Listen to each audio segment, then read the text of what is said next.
Students, good morning बेटा। आपने चला था बेटा कॉन्फ़िगरेशन के बारे में, इंपोर्टेंट टॉपिक है electronic configuration of nucleotide ions. Ions का कॉन्फ़िगरेशन लिखते हैं। मान लीजिए अपने पास बेटा आयरन डाई पॉजिटिव है, ये क्या किया जाए, आप इसका मैग्नेटिक मोमेंट निकालो, आप इसका इलेक्ट्रॉनिक कॉन्फ़िगरेशन लिखोगे तब पता चलेगा बेटा इसमें कितने अनपेयर्ड इलेक्ट्रॉन है। तो आयरन का बेटा आप एटॉमिक नंबर एटलीस्ट 30 के तो सब याद रखिए। आयरन का एटॉमिक नंबर 26। जिसका भी कॉन्फ़िगरेशन लिखना है उससे पहले वाले नोबल गैस लिख दो। अब आयरन से बेटा पहले नोबल गैस कौन सी आती है, आर्गन, याद है ना, याद है, पीछे कहीं आपको बता दिए। एंड कहां पे हुआ इसका, आर्गन का 3s2 3p6। जहां खत्म होता है उससे अगला बेटा s स्टार्ट करते हैं। खत्म हुआ 3p6, आर्गन में एंड हुआ 3p6, तो स्टार्ट कर देंगे 4s। ns के बाद हमेशा फिल होता है बेटा n-2f।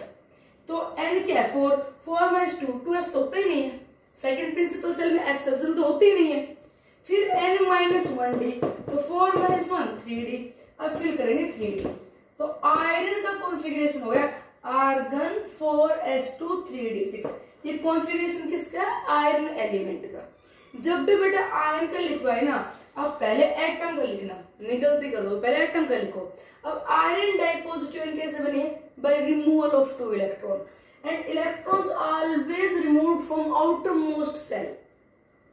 बेटा यहाँ पे इलेक्ट्रॉन हमेशा कहाँ पे निकलेगा, एटम में से आउटर मोस्ट सेल से, बाहर से। तो सब outermost shell valence shell कौन से, 4th। तो इलेक्ट्रॉन कहां से जाएंगे बेटा, 4s से। तो ऐड कैसे हुए, आर्गन 3p6, फिर क्या फिल हुआ 4s, फिर कहां गया डी में। यहाँ पे आखिरी इलेक्ट्रॉन गया कहां पे, डी में। कोई पूछे यहाँ पे इस एलिमेंट का ब्लॉक बताओ, तो लास्ट इलेक्ट्रॉन जिस सब सेल में रखा हुआ उसका ब्लॉक है। तो आखिरी इलेक्ट्रॉन डी सब सेल में गया तो डी ब्लॉक है, ये डी ब्लॉक है। अब कहना इलेक्ट्रॉन निकालना है, तो बेटा इलेक्ट्रॉन हमेशा आप ध्यान रखना कहां से निकालो, वैलेंस सेल से, आउटर मोस्ट सेल से, गलती मत करना। तो इलेक्ट्रॉन यहां से निकलेंगे एक एक करके, इलेक्ट्रॉन एक एक करके निकलते हैं। पहले एक निकलेगा 4s1 हो गया, फिर एक और निकलेगा 4s0 हो गया। तो what is the configuration of iron dipositive, argon 3d6 4s0। ये कॉन्फ़िगरेशन है बेटा आयरन डाइपॉजिटिव है इनका। How many unpaired electrons are present? You know, in the d subshell there are 5 orbitals. तो d1, d2, d3, d4, d5 हो गए 5 एक करके, और ये हो गए d6। How many there are unpaired electron? 4। यहाँ पे 4 unpaired इलेक्ट्रॉन है। मैग्नेटिक मोमेंट कैसे निकालेंगे, square root of n into n plus 2। ठीक, तो बेटा मैग्नेटिक मोमेंट क्या आ गया 24। ये मैग्नेटिक मोमेंट आ गया, यूनिट होगी बोर मैग्नेटो। ये क्या, आयरन ट्राई पॉजिटिव आयरन का कॉन्फ़िगरेशन लिखिए, आयरन ट्राई पॉजिटिव का।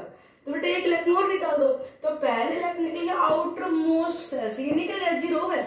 अब उससे अंदर वाले में नंबर आ जाएगा, तो d5 हो जाएगा। अनपेयर्ड इलेक्ट्रॉन 5 हो जाएंगे, magnetic moment 5 unpaired electron corresponding आएगा। आई बात समझ में। ये कहते हैं predict the nature of ion, copper monopositive and copper dipositive and. Copper monopositive और कॉपर डाइपॉजिटिव का नेचर बताओ, मैग्नेटिक नेचर बताओ। Copper monopositive, copper dipositive. सबसे पहले आप कॉपर का कॉन्फ़िगरेशन लिखो। कॉपर एटॉमिक नंबर 29 है बेटा।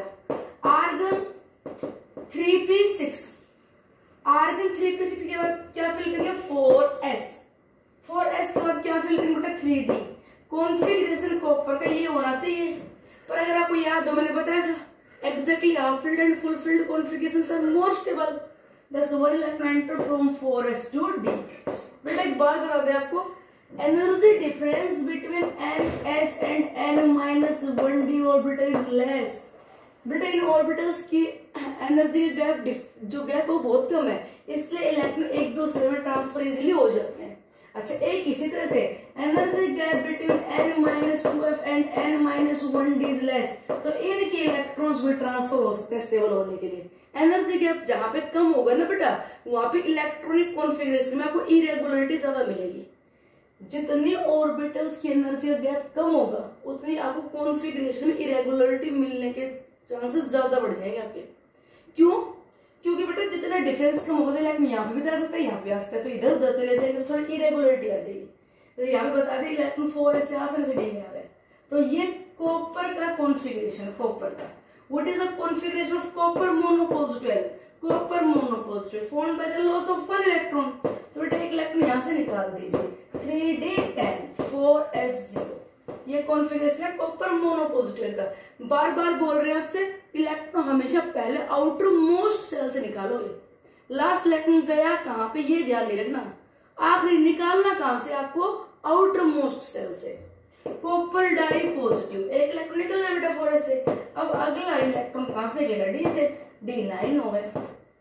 ठीक है, इसने मैग्नेटिक मोमेंट पूछता तो बेटा D10 all the orbitals are fulfilled 1 2 3 4 5 first each of them singly occupied then pairing takes place. ये D10 here all the electrons are paired, यहाँ पे सारे इलेक्ट्रॉन पेयर्ड है। और बेटा जब सभी इलेक्ट्रॉन पेयर्ड हो तो सब्सटेंस कैसा होता है, डायमैग्नेटिक। सब्सटेंस कैसा होता है, डायमैग्नेटिक। डायमैग्नेटिक मटेरियल और diamagnetic ion repelled by magnetic field. अगर इसे मैग्नेटिक फील्ड में रखें तो रिपल्सन फील करेगा। और पहचान क्या है, all electrons are paired then space is diamagnetic. और बेटा अगर बात करें कॉपर डाई पॉजिटिव आयन की तो D9, तो D9 का मतलब क्या हुआ, D1 2 3 4 5 पहले सिंगली ऑक्यूपाइड 6 7 8 9। तो बेटा यहाँ पे अनपेयर्ड इलेक्ट्रॉन है तो कॉपर डाई पॉजिटिव तो पैरामैग्नेटिक। जहां पे अनपेयर्ड इलेक्ट्रॉन होगा कैसे होगा, पैरामैग्नेटिक। मैग्नेटिक मोमेंट क्या होगा, square root of n into n+2 means √3 Bohr magneton. ये इसका मैग्नेटिक मोमेंट है। और अगर बात करें मैग्नेटिक मोमेंट कॉपर मोनोपॉजिटिव का तो बेटा ये डायमैग्नेटिक है। यहाँ पे कोई अनपेयर्ड इलेक्ट्रॉन नहीं है। यहाँ पे n इंटू n+2 n रखोगे तो n की वैल्यू 0। तो डायमैग्नेटिक मटेरियल का मैग्नेटिक मोमेंट क्या आएगा, 0। ठीक है। अच्छा एक और आप कलर का थोड़ा ध्यान रख लेना, जहां पे कॉन्फ़िगरेशन D10 होगा, जहां पे D10 होगा या D0, जहां पे D में इलेक्ट्रॉन या तो D फुलफिल्ड हो या एम्प्टी हो, वो स्पेस बेटा कलरलेस होंगे, कलरलेस। और जहां पे D1 D2 D3 मिल जाए, D4 मतलब D1 से D9 के बीच में मिल जाए, वो होगा कलर्ड। जहां पे अनपेयर्ड इलेक्ट्रॉन को कलर्ड मिलेगा और पैरामैग्नेटिक। ठीक, D0 D10 होगा वो कलरलेस। और अगर कोई अनपेयर्ड इलेक्ट्रॉन यहाँ पे नहीं है तो कैसा होगा, डायमैग्नेटिक। ओके, अब ये पूछ ले आपसे out of cobalt and nickel which possess the greater magnetic moment. Magnetic moment बताओ कोबाल्ट और निकल में से किसका ज्यादा है। बेटा कोबाल्ट की बात करें एटॉमिक नंबर 27 है तो आर्गन कॉन्फ़िगरेशन आप लिख लेना 4s2 3d7 आएगा। There is a magnetic moment corresponding to 3 unpaired electron 1 2 3 4 5 6 7। यहाँ पे 3 unpaired इलेक्ट्रॉन है, इसमें 3 unpaired इलेक्ट्रॉन है। और अगर बात करें निकल एटॉमिक नंबर 28 कॉन्फ़िगरेशन होगा आर्गन।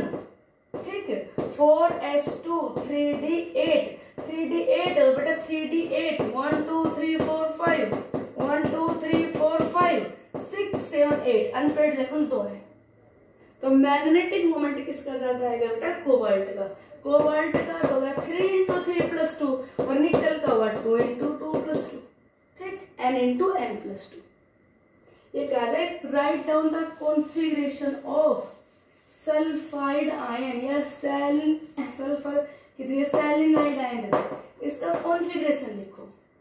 बेटा सेलेनियम का एटॉमिक नंबर है 34। पहले आप इसका कॉन्फ़िगरेशन लिखो, जिसका लिखना है उससे पहले वाले की नोबल गैस।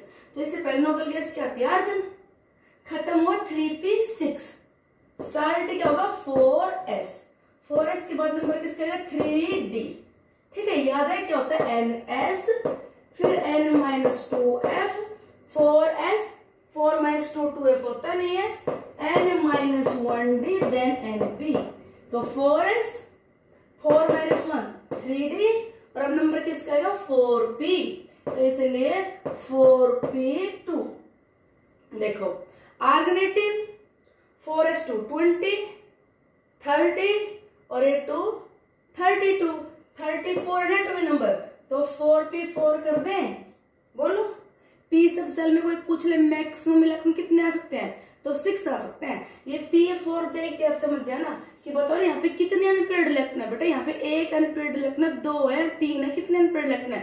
तो बेटा यहाँ पे समझ जाना यहाँ पे 2 अनपेड है, फिर P में 3 ऑर्बिटल होते हैं, 1 2 3, पहले सिंगली ऑक्यूपाइड देन पेयरिंग, तो 2 अनपेड इलेक्ट्रॉन है P4 में। ठीक है, अच्छा तो ये तो यहाँ पे लास्ट इलेक्ट्रॉन कहाँ पे गया, इसका आखिरी भरने लगे, पहले ये फिल किया, फिर 3d10 फिल किया, फिर 4p, लास्ट इलेक्ट्रॉन कहाँ पे छोड़ा, P में। तो P ब्लॉक का एलिमेंट है, किसका ये, P ब्लॉक का। ठीक है, P4, अब सेलेनाइड आयन 2 इलेक्ट्रॉन एक्स्ट्रा इसके पास, 2 इलेक्ट्रॉन एक्स्ट्रा, तो बेटा 4p4 हो गए। अब इसमें लगातार 2 और ऐड कर दो, तो 4p5 4p6। तो अगर अनायन का कॉन्फ़िगरेशन लिखना है तो जहां पे आपने छोड़ा उससे आगे इलेक्ट्रॉन और ऐड करना शुरू कर देना, और अगर कटायन का लिखना हो तो क्या करो, आउटर मोस्ट सेल से इलेक्ट्रॉन निकालने शुरू कर देना। ठीक है, अच्छा जी, एक्सेप्शनल कॉन्फ़िगरेशन बेटा क्रोमियम कॉपर के अलावा मैंने सिल्वर गोल्ड का भी बताया था, आपको याद हो तो। उसके अलावा सम इंपोर्टेंट एग्जांपल जो थोड़े एक्सेप्शन है, लैंथानम, एक्टिनियम, प्लेडिनम, बेटा इनमें भी एक्सेप्शन, इनका भी थोड़ा ध्यान रखना। ठीक है, एटॉमिक नंबर 57, लैंथानम का कॉन्फ़िगरेशन लिखो। बेटा एक्सेप्शन यहाँ पे देखो, जिनोन 4f, जिनोन एंड कहाँ पे हुआ, 5s2 5p6, खत्म कहाँ पे हुआ, जिनोन एटॉमिक नंबर 54 है, खत्म कहाँ पे हुआ, 5s2 5p6। क्या फिल करोगे, 6s, 6s के बाद बेटा क्या फिल करना चाहिए, n-2f, n-1d, और फिर np। बोलो ये रूल होगा कि नहीं, 6s, n-2f, n-1d, np, ये रूल होगा। तो 6s के बाद हमें क्या बनना चाहिए, 4f। देखो ध्यान से देखो, 54, 6s2 56, और उसके बाद कहां पे जाना चाहिए, 4f में, पर इलेक्ट्रॉन यहाँ बेटा 4f में ना जाके कहा जाता है 5d में। इसके लिए +3 स्टेट हाईली स्टेबल है, this 3 electron can be easily removed, अंदर इलेक्ट्रॉन जाएगा तो निकलना मुश्किल हो जाएगा। तो बेटा एक्सेप्शनल केस है लैंथानम, आपको ध्यान रखना पड़ेगा, रटना पड़ेगा एक तरह से, एक्सेप्शन है। जाना चाहिए था रूल के अकॉर्डिंग 6s के बाद 4f में, पर गया क्या 5d में। ऐसी इरेगुलरिटी बार बार बोल रहे वहां मिलेगी जहाँ पे एनर्जी गैप क्या है, कम, और एनर्जी गैप किस में कम है, n-1d में एनर्जी गैप कम है, और बेटा n-2f और n-1d में एनर्जी गैप कम है। तो यहाँ पे कुछ इरेगुलरिटी मिलने के चांस है। ठीक, सेम एक्टिनियम, ये 2 इंपॉर्टेंट एलिमेंट है। जब मैं अरेंजमेंट बताऊंगी ना एलिमेंट्स का पीरियोडिक टेबल में, जब भी यूज होंगे लैंथेनोइड्स एक्टिनोइड्स के साथ। एक्टिनियम एटॉमिक नंबर है भाई साहब 89, तो रेडोन 86, रेडोन 86, खत्म कहां पे हुआ, 6s2 6p6, क्या फिल करें, 7s, 7s के बाद नंबर किसका आएगा, n-2f 5f, तो जाना चाहिए 5f में, फिर अगेन इलेक्ट्रॉन कहां पे चला, 6d में। ठीक है, ऐसे बहुत सारी रेगुलरिटी जो मैं मेन बता रही हूँ। एक तो आप किसका ध्यान रखोगे, सबसे ज्यादा क्रोमियम कॉपर, याद है 3d4 का क्या होगा, 3d5, 3d9 का क्या होगा, 3d10। कॉपर जैसा ही कौन है, सिल्वर गोल्ड, सिल्वर गोल्ड। ठीक है, क्या हो जाएगा यहाँ 4d10 5s1, यहाँ 5d10 6s1, d9 होते d10 कर देना, s में से इलेक्ट्रॉन ले आना। ठीक, इसके बाद और किसका ध्यान रखोगे बेटा, लैंथानम और एक्टिनियम, इलेक्ट्रॉन जाना चाहिए था f में, पर यहाँ पे किसमें 5d में, energy gap less, electron can easily transfer to this. अच्छा जी, और अगर आपको सारी कंप्लीट पीरियोडिक टेबल के बारे में बात करें, कंप्लीट के बारे में बात करें, तो दोबारा सुनो, रूल के अकॉर्डिंग आप कॉन्फ़िगरेशन लिख दो। जैसे एक एग्जांपल लिखते हो कि right the configuration of element whose atomic number let us 48, 48 का कॉन्फ़िगरेशन लिखो। बेटा 48 से पहले नोबल गैस कौन सी आई, क्रिप्टोन, हमने लिख दिया 36, एंड कहां पे हुआ, 4p6, 4p6 का फिल क्या होगा, 5s, 5s के बाद क्या फिल होगा बेटा, ns के बाद नंबर n-2f, तो 5 - 2 3f, 3f नहीं होता, तो n-1d, तो बेटा क्या हुआ 4d। ये कॉन्फ़िगरेशन होगा इसका, तो रूल के अकॉर्डिंग लिख दोगे। आखिरी इलेक्ट्रॉन जहां पे जाए उसका ब्लॉक होता है, डी ब्लॉक का एलिमेंट है, आखिरी इलेक्ट्रॉन जहां जाए उसका ब्लॉक होता है, डी ब्लॉक का एलिमेंट है। एक्सेप्शन में किसका ध्यान रखोगे, d9 आ जाए वहां d10 कर देना, d4 आ जाए वहां d5 कर देना। इसके अलावा किसका ध्यान रखोगे, लैंथानम और एक्टिनियम, इलेक्ट्रॉन 4f में ना जाके 5d में, 5 में ना जाके 6d में। और बेटा प्लेटिनम, देखो प्लेटिनम का एटॉमिक नंबर है 46। आपके एक्सेप्शन एक अलग पेज पे लिख लेना चाहिए। 46 का देखो रूल के अकॉर्डिंग क्रिप्टॉन 36, 4s2 और होना क्या चाहिए 3d8, ये कॉन्फ़िगरेशन होना चाहिए। 4p6, 4p6 के बाद फिर क्या आ जाएगा 5s, 5s के बाद क्या फिर क्या आ जाएगा 4d। गलती हो गई थी, ठीक कर दी मैंने। क्रिप्टॉन कहां पे खत्म होता है 4s2, 4p6 खत्म हुआ, 4p6 को स्टार्ट किया हुआ 5s। 5s के बाद नंबर 5 - 2 3f नहीं होता, तो 5 - 1 4d पे नंबर आ गया। रूल के अकॉर्डिंग होना चाहिए, बट प्लेटिनम एक बड़ा डी ब्लॉक का मात्र ऐसा एलिमेंट है जहां पे दोनों इलेक्ट्रॉन ट्रांसफर होकर यहाँ आ गए और कॉन्फ़िगरेशन का D10 होता है। एक्सेप्शन बेटा केमिस्ट्री में इंपोर्टेंट होते हैं।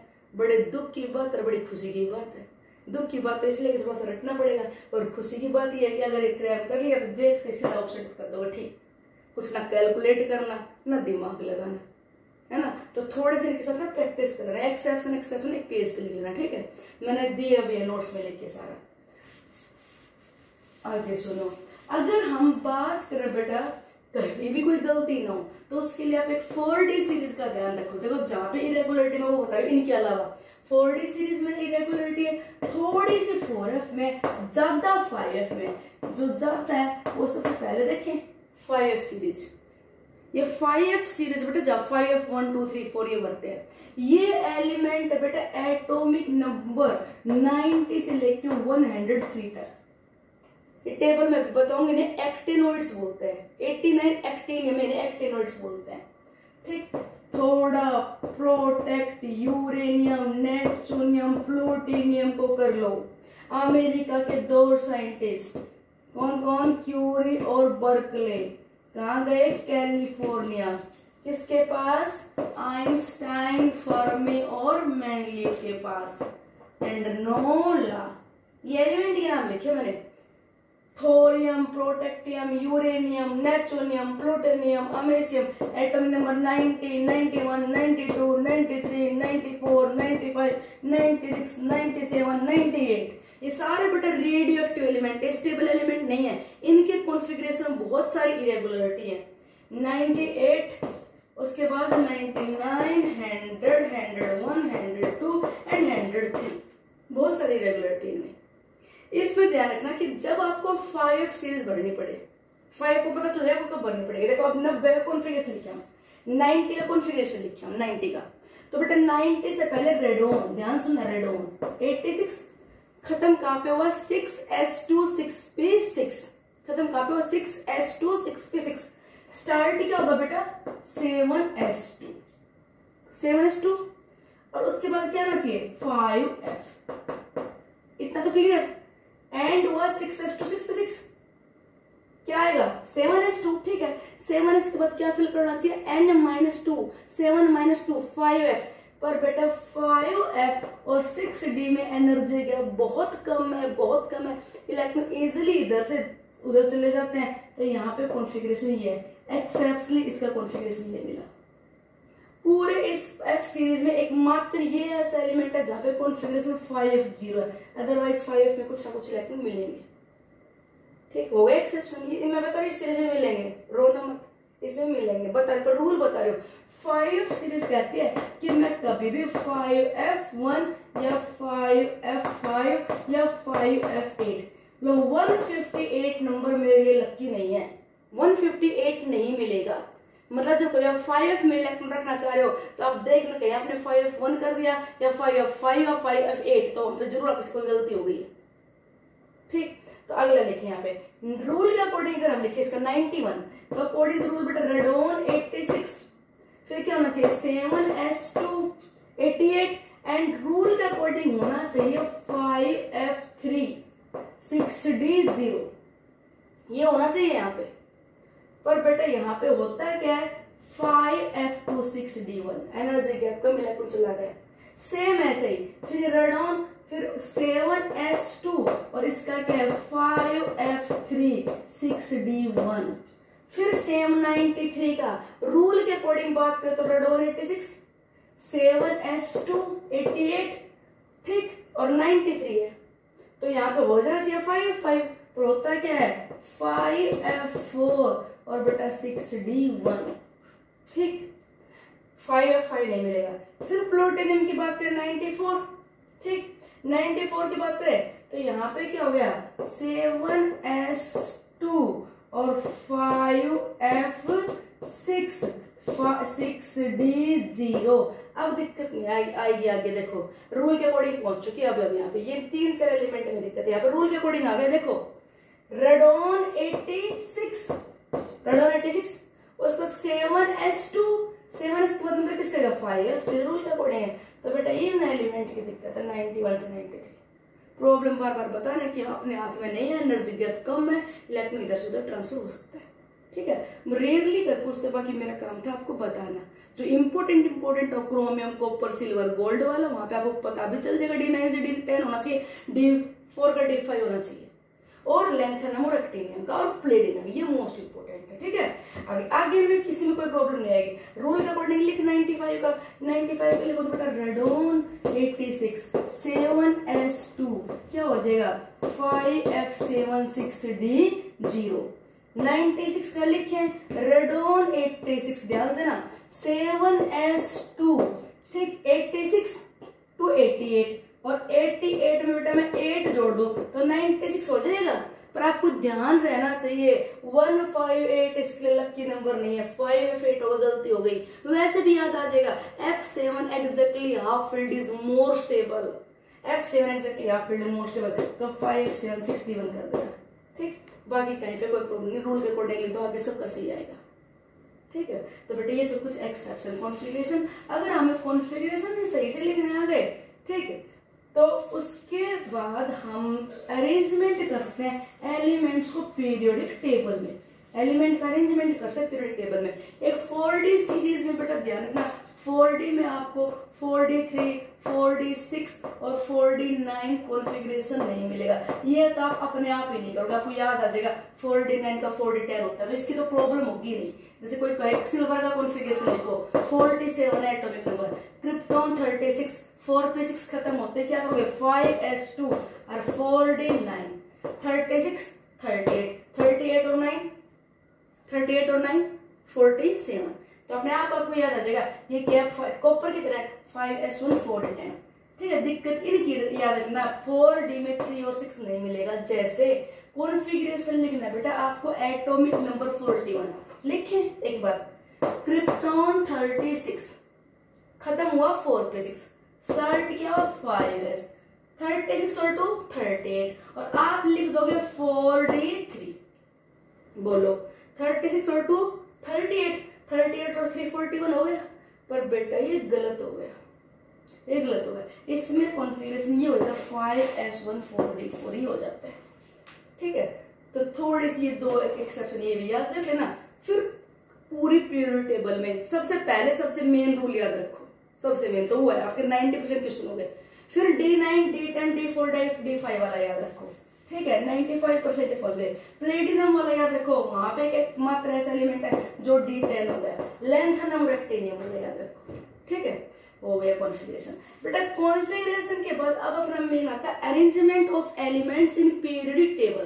बेटा पीरियोडिक टेबल में जब एलिमेंट्स को मैं अरेंज कर दूंगी तो साथ साथ जब मैं आपको बताऊंगी पीरियड ब्लॉक और ग्रुप के बारे में, मतलब अपना चैप्टर नंबर 3 यही स्टार्ट हो जाता है, arrangement of elements in periodic table.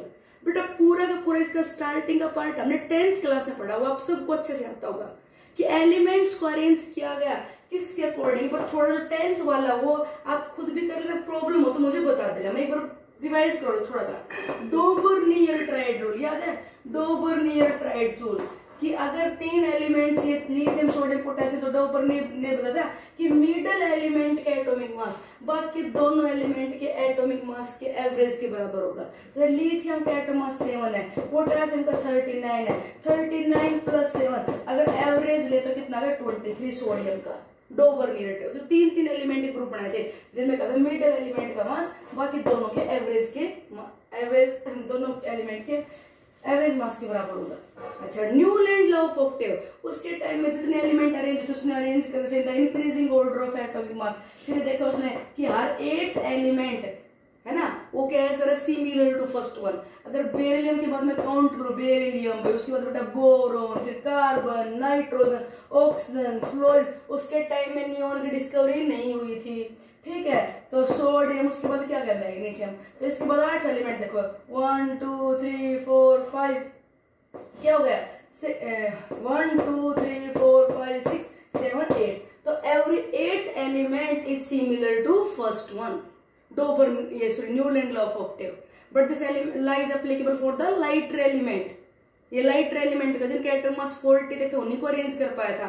Noble gases की डिस्कवरी के बाद ये लॉ फेल हो गया था। फिर बेटा लोथरमेयर साइंटिस्ट है था, लोथरमेयर अरेंजमेंट, उसने क्या किया था, एटॉमिक वॉल्यूम सभी एलिमेंट की मेजर की उसके टाइम में जो डिस्कवर हुए थे, और ग्राफ लिया atomic volume versus atomic mass. और फिर बेटा उसने क्या देखा कि element of similar property occupy similar position on the curve. किसने कहा था, लोथरमेयर ने। और ये याद रखना, पीक पे कौन आए थे बेटा, most electropositive element, lithium sodium. कोई पूछ ले लोथरमेयर अरेंजमेंट में पीक पोजीशन किसने ऑक्यूपाई की, तो मोस्ट इलेक्ट्रोपॉजिटिव एलिमेंट ने। और जो मोस्ट इलेक्ट्रोनेगेटिव थे, फ्लोरीन, क्लोरीन, ब्रोमीन, आयोडीन, वो क्या ऑक्यूपाई कर रहे थे, ascending position. Most electropositive peak पे, मोस्ट इलेक्ट्रोनेगेटिव असेंडिंग पोजीशन पे लोथरमेयर ने। इसी अरेंजमेंट को यूज करते हुए मेंडलीव ने अपनी टेबल बनाई थी, मेंडलीव्स प्यूरिटी टेबल, सारा पता है ना। उसने मेंडलीव ने अपनी टेबल में 7 ग्रुप लिए, जिनमें डिवाइड किया 7 ए फर्स्ट बी से, सेकंड बी, ऐसे 7 बी तक। और 8वां जो ग्रुप था उसमें 3 एलिमेंट उसने इकट्ठे रखे थे। कौन कौन से, आयरन, कोबाल्ट, निकल, ऐसे। उसके टाइम में उसने एलिमेंट्स को अरेंज किया था, तो उसने कितने ग्रुप बनाए थे बेटा, टोटल 8। 7 को डिवाइड किया था, first B, second B, third B, ठीक है। तो यहाँ तक मेंडलीव तक आप अपना थोड़ा सा रिवाइज करना, मैं नोट्स भेज दूंगी, कोई प्रॉब्लम मत बता देना। अब नेक्स्ट मैं स्टार्ट करती हूँ मोडरस पीरियोडिक टेबल, जो टोटली कॉन्फ़िगरेशन में बेस्ड है। Okay, thanks.